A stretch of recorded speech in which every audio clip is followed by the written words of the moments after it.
Hello विद्यार्थी मित्रांनो, मी प्राध्यापक डॉक्टर नानवटे. ऑनलाईन क्लासेसमध्ये आपलं स्वागत आहे.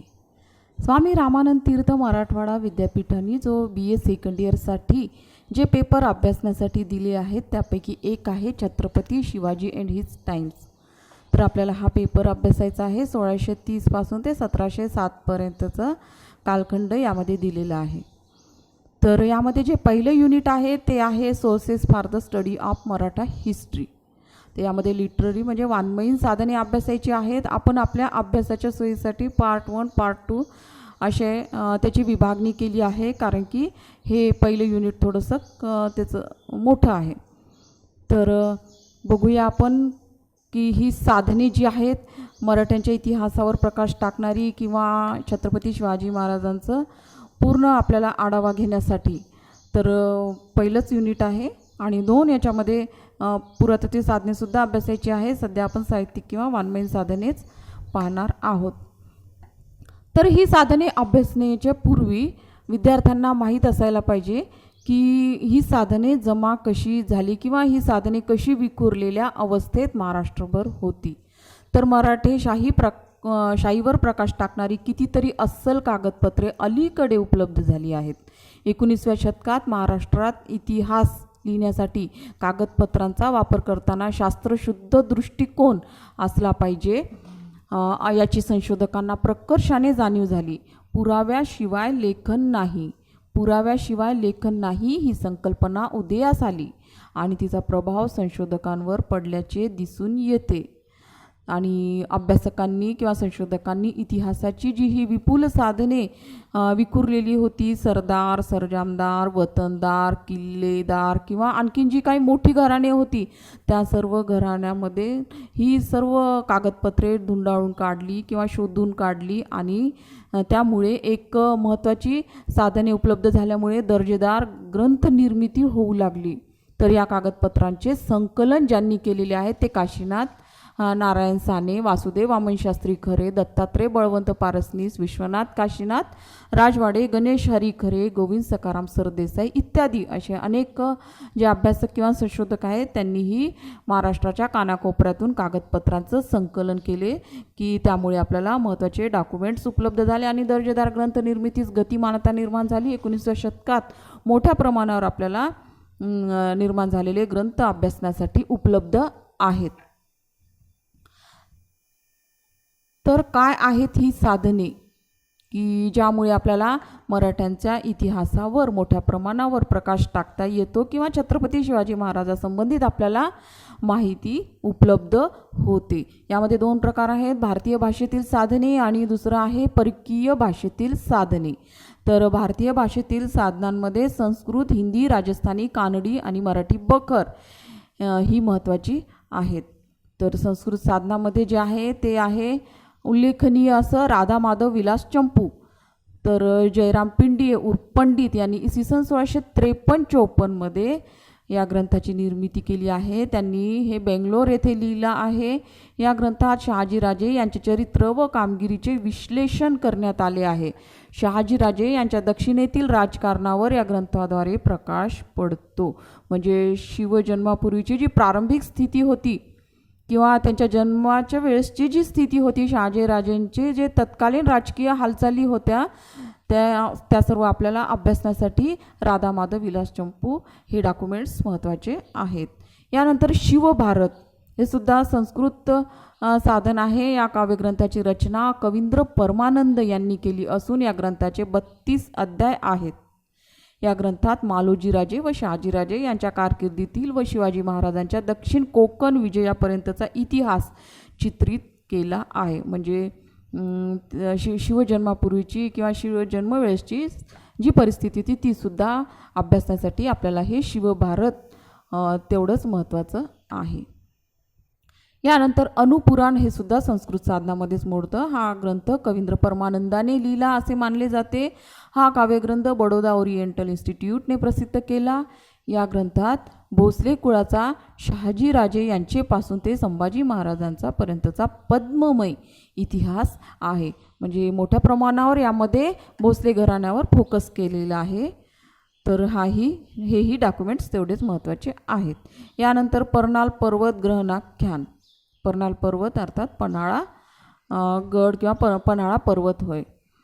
तर शिवाजी महाराजांनी हा किल्ला ज्यावेळेस दुसऱ्यांदा जिंकला या 1673मध्ये, त्यावेळेसचा पूर्ण आढावा यामध्ये घेण्यात आलेला आहे. तर पन्हाळागड कसा जिंकला हाच या काव्याचा विषय आहे. तर कवी जयराम पिंडे यांनी या काव्यग्रंथाची रचना केली आहे. यानंतर आहे राज्याभिषेक कल्पतरू. तर याचा रचनाकर्ता अनिरुद्ध सरस्वती. शिवाजी महाराजांच्या दुसऱ्या राज्याभिषेकाची माहिती या ग्रंथात आलेली आहे. जे 2 राज्याभिषेक झाले होते त्यापैकी दुसरा राज्याभिषेक कसा महत्त्वाचा होता हे निश्चलदास पुरीने सुचविलेलं जो तांत्रिक पद्धती होती आणि ती कशी योग्य होती हेच या ग्रंथाचा विषय आहे. म्हणून हे सुद्धा डॉक्युमेंट्स आपल्याला महत्त्वाचे आहेत. यानंतर संस्कृत साधनामध्येच राज्यव्यवहार कोश हे सुद्धा महत्त्वाचं आहे.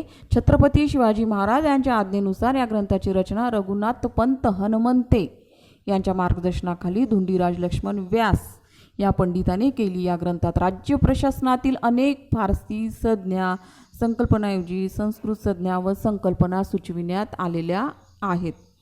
तर ज्या काही ग्रंथसंपदा किंवा जे काही डॉक्युमेंट्स उपलब्ध होते आपल्याला त्यामध्ये मोठ्या प्रमाणावर फारसी संज्ञा संकल्पना त्यावेळेस जे रूढ होत्या त्याच पाहायला मिळतात. पण हा एक ग्रंथ असा आहे की त्यामध्ये संस्कृत संकल्पनांचा वापर केलेला आहे. म्हणून हा राज्यव्यवहार कोशही तेवढंच महत्त्वाचं साधन आहे. यानंतर राजा रामचरितम. छत्रपती राजारामाच्या दरबारी असलेल्या केशव पंडिताने या काव्यग्रंथाची रचना इसवी सन 1690च्या सुमारास केली. हा ग्रंथ तंजावर येथील सरस्वती महाल या ग्रंथालयातून इतिहास संशोधक श्री वासी बेंद्रे यांनी शोधून काढला व 1931मध्ये प्रसिद्ध केला. म्हणजे अतिशय महत्त्वपूर्ण ग्रंथ आपल्याला सापडला आणि 1931मध्ये तो प्रसिद्ध झाल्यामुळे सर्वांना अभ्यासासाठी तो उपलब्ध झाला. या ग्रंथात संभाजी महाराजांच्या वधानंतरची जी परिस्थिती होती त्याचा आढावा आहे. राजाराम महाराजांचा जिंजीचा प्रवास इत्यादी संबंधित सविस्तर माहिती आलेली आहे. तर ग्रंथकर्ता केशव पंडित हा स्वतः जिंजीच्या प्रवासात राजारामासोबत असावा असे मानले जाते. म्हणून हे सुद्धा विश्वसनीय डॉक्युमेंट्स किंवा विश्वसनीय साधन आपल्याला म्हणता येईल. संभाजी महाराजाच्या वधानंतरचा इतिहास यामध्ये आपल्याला अभ्यासनास मिळतो. यानंतर अतिशय महत्त्वाचं आहे हिंदी साधने. तर हिंदी साधनामध्ये शिवराजभूषण हिंदी कवी भूषण यांनी या काव्यग्रंथाची रचना केली आहे. या काव्यसंग्रहात शिवाजी महाराजांच्या पराक्रमाचे यथासांग विश्लेषण करण्यात आले आहे. कवी भूषण उत्तर प्रदेशातील रहिवासी असून तो शिवाजी महाराजांची कीर्ती ऐकून त्यांच्या दरबारात आला होता. म्हणजे अतिशय महत्त्वाचं डॉक्युमेंट्स आहे हे सुद्धा. यानंतर छत्रप्रकाश लाल कवीने लिहिलेला आहे.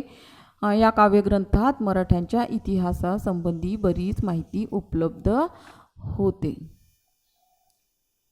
यानंतर राजस्थानी साधने सुद्धा आपल्याकडे उपलब्ध आहेत की जेणेकरून त्यावेळेसच्या तत्कालीन घडामोडी हालचाली किंवा झालेली वैचारिक जी देवाणघेवाण आहे ती या राजस्थानी पत्रांमधून आपल्याला अभ्यासण्यासाठी मिळते. यामध्ये आहे मिर्झा राजे जयसिंह यांची पत्रे, महाराजा जसवंत सिंहाची पत्रे. तर मिर्झा राजे जयसिंह यांची जी पत्रे आहेत तो औरंगजेबाच्या दरबारात चाकरी करीत होता. मिर्झा राजे जयसिंग हा औरंगजेब बादशाह व आपला मुलगा रामसिंह हा जो राजस्थानी भाषेत पत्रे लिहिली आहेत ती मराठ्यांच्या इतिहासावर प्रकाश टाकण्यास मदत करतात. म्हणून या पत्रांद्वारे सुद्धा आपल्याला मोठं इतिहासाचा उलगडा होतो की तत्कालीन स्थितीमध्ये काय काय घटना कशा पद्धतीने घडल्या. यानंतर महाराजा जसवंत सिंहाची पत्रे ही तेवढीच महत्त्वाची आहे. मोगलांचा सरदार शाहिस्तेखान यांच्यासोबत महाराजा जसवंत सिंह दक्षिण मोहिमेवर आला होता. त्याचे बरेच दिवस दक्षिणेत वास्तव्य होते. तर त्याने दक्षिणेतून दिल्ली दरबाराला दिलेली बरीच पत्रे राजस्थानी भाषेत असून ती मराठ्यांच्या इतिहासावर प्रकाश टाकतात. म्हणजे जी काही घडामोड घडत होती त्याविषयीचं जे वैचारिक देवाणघेवाण होतं ते आग्रा येथे पत्राद्वारे जे पाठवल्या जात होतं. तर अशा पद्धतीने हे सुद्धा डॉक्युमेंट्स किंवा ही पत्रे आपल्याला उपलब्ध आहेत आणि मोठ्या प्रमाणावर इतिहास उलगडा करण्यास मदत करतात. यानंतर कानडी साधने ही महत्त्वाची आहेत. कंठीरवन रस राजविजयम या ग्रंथाची रचना कवी गोविंद वैद्य यांनी कानडी भाषेत केलेली असून या काव्यग्रंथाच्या आधाराने शिवाजी महाराज, छत्रपती संभाजी महाराज व छत्रपती राजाराम महाराज यांचा इतिहास समजण्यास आपल्याला मोठ्या प्रमाणावर मदत होते. तर शिवाजी महाराजाचंच नव्हे तर त्यांच्या नंतरचा जो इतिहास समजण्यासाठी मदत होते ती साधनेसुद्धा आपल्याकडे मोठ्या प्रमाणावर उपलब्ध आहे. त्यापैकी कंठीरवनरस राजविजयम हे एक महत्त्वाचं डॉक्युमेंट्स आहे. यानंतर केळदी नृपविजयम, कवी लिंगण्णा हा या काव्यग्रंथाचा रचनाकर्ता होय. यांनी इसवी सन 1770च्या सुमारास या ग्रंथाची रचना केली. या ग्रंथात बेदनूर राजांची चरित्रे सांगितली आहेत. या ग्रंथाच्या अनुरोधाने छत्रपती शिवाजी महाराज, संभाजी महाराज आणि राजाराम महाराज यांच्या चरित्रावर प्रकाश टाकण्यास मदत होते. तर हे सुद्धा आपल्याला महत्त्वाचे डॉक्युमेंट्स आहेत. यानंतर मराठी कागदपत्रे तर अतिशय महत्त्वाची आहेतच. तर या कागदपत्रात शिवाजी महाराज, संभाजी महाराज, राजाराम महाराज व महाराणी ताराबाई या राज्यकर्त्यांची आज्ञापत्रे, वतनपत्रे, इनामपत्रे, न्यायनिवाडे इत्यादी कागदपत्रांचा उल्लेख महत्त्वाचा ठरतो. तसेच ठाणेदार, किल्लेदार, सुभेदार व प्रधान यांनी लिहिलेल्या पत्रांचाही यात समावेश होतो. महाराष्ट्राच्या विविध भागात अस्तव्यस्त विखुरलेली कागदपत्रे संकलित करण्याचे महान कार्य जिन्सीवाले, चिपळूणकर, कीर्तने, साने, इतिहासाचार्य विका राजवाडे, राव बहादूर, सरदेसाई, अप्पासाहेब पवार इत्यादी संशोधकांनी केले आहे की ज्यामुळे आपल्याला ही महत्त्वाची डॉक्युमेंट्स उपलब्ध झालेली आहेत. यानंतर मराठी कागदपत्रांमध्ये शकावली ही तेवढ्या महत्त्वाच्या आहेत. त्यामध्ये जयदेव शकावली ही शिवकाळात काही प्रसिद्ध घराण्यात ऐतिहासिक घटना स्मरणाने लिहून ठेवण्याची जी पद्धती होती अशा एकत्रित नोंदी असणाऱ्या कागदांना शकावली असे म्हणतात. कान्होजी नाईक, जयदेव बाजी सर्जेराव जयदेव या मंडळींनी शिवाजी महाराज, संभाजी महाराज इत्यादींची अमोल सेवा केली होती. छत्रपतींच्या घराण्याशी निगडीत असलेले जयदेव यांचे घराणे होते. तर जयदेव शकावलीतील नोंदी व तारखा अचूक आहेत. यामध्ये शिवजन्माची तिथी नोंद केलेली आहे. याशिवाय घोडेगावकर शकावली, सहाकलमी शकावली इत्यादीचा उल्लेख या जयदेव शकावलीमध्ये आपल्याला आढळतो. तर ज्या काही वेगवेगळ्या शकावली वगैरे आहेत त्यामध्ये शिवाजी महाराजांचे जे जन्माची तिथी आहे त्यामध्ये थोडंफार आपल्याला एकसारखे आलेल्या दिसून येत नाही. तर ते पण आपण पुढे अभ्यासणारच आहोत. पण जयदेव शकावलीमध्ये दिलेली जी शिवजन्माची तिथी नोंद केलेली आहे ती एक मोठा आधार आहे की त्यांची परफेक्ट जन्मतिथी किंवा जी होती ती काय होती ते. तर जयदेव शकावली एक विश्वसनीय डॉक्युमेंट्स आहे. यानंतर रामचंद्र पंत यांचे आज्ञापत्र हे सुद्धा मराठी साधनामध्ये महत्त्वाची भूमिका बजावते. रामचंद्र पंत अमात्य यांनी इसवी सन 1715 आज्ञापत्र या ग्रंथाची निर्मिती केली. महाराजांच्या राजनीतीचे रामचंद्र पंत यांना चांगले आकलन होते.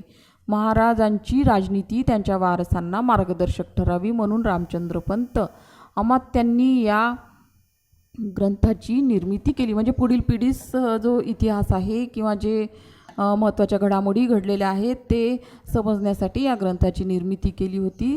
तर या ग्रंथाची विभागणी 9 प्रकरणात करण्यात आलेली असून त्यात राजा, प्रधानमंडळ, व्यापार, सावकार, वतने, वतनदार, किल्ले इत्यादी प्रमुख विषयांचा समावेश आहे. म्हणजे अतिशय महत्त्वाच्या बाबींवरती यामध्ये चर्चा केलेली आपल्याला दिसून येते.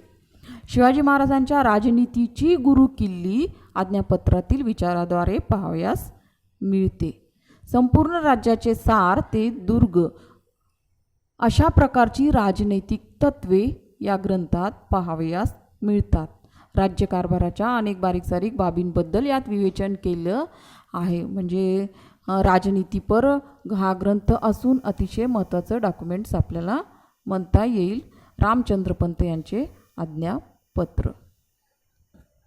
यानंतर बखर साहित्य ही तेवढेच महत्त्वाचे आहे मराठ्यांच्या इतिहासाची किंवा छत्रपती शिवाजी महाराजांच्या इतिहासावर प्रकाश टाकताना. त्यामध्ये सभासदाची बखर, एकानुकलमी बखर वगैरे आपण पुढे परत अभ्यासणारच आहोत. तर सभासदाची जी बखर आहे ही बखर छत्रपती श्री शिवाजी राजे यांची बखर म्हणून ओळखली जाते.